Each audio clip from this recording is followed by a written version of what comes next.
Selamat pagi para saudaraku seiman dalam Kristus. Salam sehat sukacita untuk kita semua. Marilah kita siapkan hati dan pikiran kita untuk mendengarkan firman Tuhan. Tuhan beserta kita sekarang dan selama-lamanya. Inilah Injil Yesus Kristus menurut Markus bab 4 ayat 1 sampai 20. Dimuliakanlah Tuhan. Perumpamaan tentang seorang penabur. Pada suatu kali Yesus mulai pula mengajar di tepi danau. Maka datanglah orang banyak yang sangat besar jumlahnya mengerumuni dia, sehingga ia naik ke sebuah perahu yang sedang berlabuh lalu duduk di situ. Sedangkan semua orang banyak itu di darat di tepi danau itu, dan ia mengajarkan banyak hal dalam perumpamaan kepada mereka. Dalam pengajarannya itu, ia berkata kepada mereka, "Dengarkanlah, adalah seorang penabur keluar untuk menabur.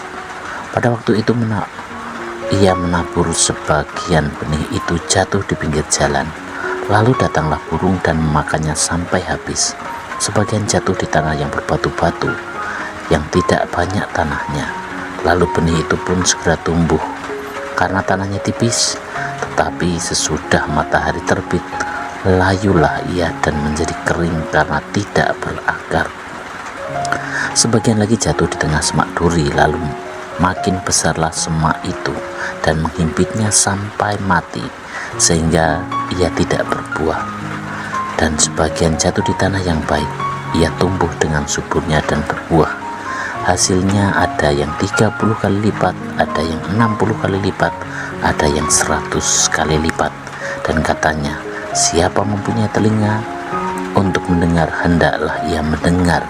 Ketika ia sendirian, pengikut-pengikutnya dan ke-12 murid itu menanyakan dia tentang perumpamaan itu.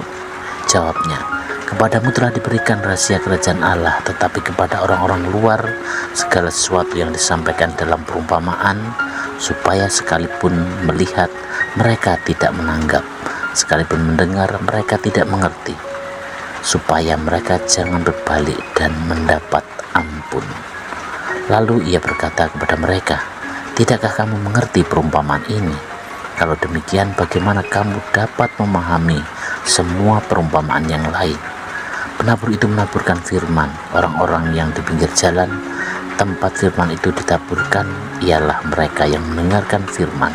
Lalu datanglah iblis dan mengambil firman yang baru ditaburkan di dalam mereka. Demikian juga yang ditaburkan di tanah yang berbatu-batu. Ialah orang-orang yang mendengar firman itu dan segera menerimanya dengan gembira, tetapi mereka tidak berakar dan tahan sebentar saja. Apabila kemudian datang penindasan atau penganiayaan karena firman itu, mereka segera murtad. Dan yang lain ialah yang ditaburkan di tengah semak duri. Itulah yang mendengarkan firman itu, lalu kekhawatiran dunia ini dan tipu daya kekayaan dan keinginan-keinginan akan hal yang lain masuklah, menghimpit firman itu sehingga tidak berbuah. Dan akhirnya yang ditaburkan di tanah yang baik ialah orang yang mendengar dan menyambut firman itu lalu berbuah. Ada yang 30 kali lipat, ada yang 60 kali lipat, dan ada yang 100 kali lipat. Demikianlah firman Tuhan. Terpujilah Kristus. Selamat pagi para saudaraku seiman dalam Kristus. Tema renungan kita hari ini adalah hati yang subur untuk firman Allah. Melalui Injil Markus bab 4 ayat 1-20, Yesus mengajarkan kita tentang perumpamaan seorang penabur. Perumpamaan ini sangat sederhana, tapi penuh dengan makna yang begitu mendalam. Yesus menceritakan tentang seorang penabur yang menaburkan benih ke berbagai jenis tanah, di pinggir jalan, di tanah berbatu, di semak duri, dan di tanah yang subur. Untuk itu, marilah kita renungkan bersama apa yang ingin Tuhan sampaikan untuk kita semua. Yang pertama adalah benih dan tanah. Itu adalah lambang dan hati kita. Benih dalam perumpamaan ini melambangkan firman Allah, dan tanah melambangkan hati kita. Tuhan selalu menaburkan benih kasih-Nya dalam hidup kita melalui sabdanya. Tetapi bagaimana benih itu tumbuh tergantung pada keadaan diri kita masing-masing. Tanah di pinggir jalan, apa maksudnya sebenarnya? Hal ini melambangkan hati yang keras dan tidak terbuka. Orang yang memiliki hati seperti ini mendengar firman Tuhan tetapi tidak sungguh-sungguh memperhatikannya. Akibatnya firman itu tidak bisa masuk dan segera diambil oleh si jahat. Bagaimana refleksi kita sebagai seorang beriman? Apakah kita mendengarkan firman Tuhan hanya sebagai formalitas tanpa memahaminya dengan sungguh-sungguh? Yang kedua adalah tanah berbatu. Ini melambangkan hati yang begitu dangkal. Orang seperti ini menerima firman Tuhan dengan sukacita, tetapi saat menghadapi tantangan atau penderitaan, mereka cepat menyerah dan putus asa. Apa refleksi yang bisa kita ambil dari hal ini? Apakah kita tetap setia pada firman Tuhan saat menghadapi kesulitan, atau kita mudah goyah? Yang berikutnya adalah tanah yang penuh semak duri. Ini melambangkan hati yang dipenuhi oleh kekhawatiran duniawi dan godaan materi. Firman Tuhan tidak bisa tumbuh dengan baik karena terhimpit oleh hal-hal duniawi.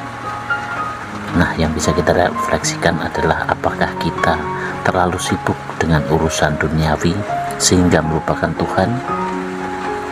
Yang keempat adalah tanah yang subur. Ini adalah hati yang terbuka, yang begitu rendah hati dan siap menerima firman Tuhan. Dalam hati seperti ini, firman Allah akan tumbuh berakar kuat dan menghasilkan buah yang melimpah. Bagaimana refleksinya? Bagaimana kita menjaga hati saya tetap subur untuk firman Tuhan? Yang kedua adalah mempersiapkan hati yang subur. Yesus mengundang kita untuk menjadi seperti tanah yang subur. Untuk itu kita perlu mendengarkan firman dengan hati yang tulus. Bacalah kitab suci dengan doa dan kerinduan untuk memahami kehendak Tuhan. Menghilangkan batu dan duri. Tinggalkanlah kebiasaan buruk, dosa dan kekhawatiran yang menghalangi firman Tuhan berakar dalam hati kita.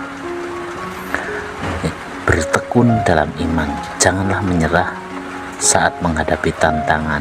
Percayalah bahwa Tuhan selalu menyertai kita. Buah yang melimpah. Ketika firman Tuhan tumbuh dalam hati kita, hidup kita akan berbuah. Kita akan menjadi lebih besar, pengasih dan penuh damai.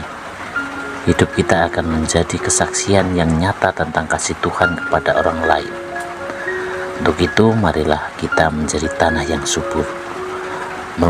Melalui perumpamaan ini, Yesus mengingatkan kita untuk selalu mempersiapkan hati kita agar menjadi tanah yang subur. Mari kita renungkan apakah hati kita sudah siap menerima firman Tuhan atau ada batu dan duri yang masih harus kita singkirkan. Tuhan ingin hidup kita berbuah, melimpah, tetapi kita harus bekerja sama dengan Tuhan sendiri. Demikianlah permohonan kita hari ini, dan marilah kita akhiri dengan doa. Dalam nama Bapa dan Putra dan Roh Kudus, Tuhan yang penuh kasih, ajarilah kami untuk menjadi seperti tanah yang subur. Singkirkan segala kekerasan hati, kekhawatiran dan dosa yang menghalangi sabdamu bertumbuh dalam hidup kami. Jadikanlah kami alat kasih-Mu sehingga hidup kami dapat menghasilkan buah yang melimpah untuk kemuliaan nama-Mu. Amin. Dalam nama Bapa dan Putra dan Roh Kudus. Amin.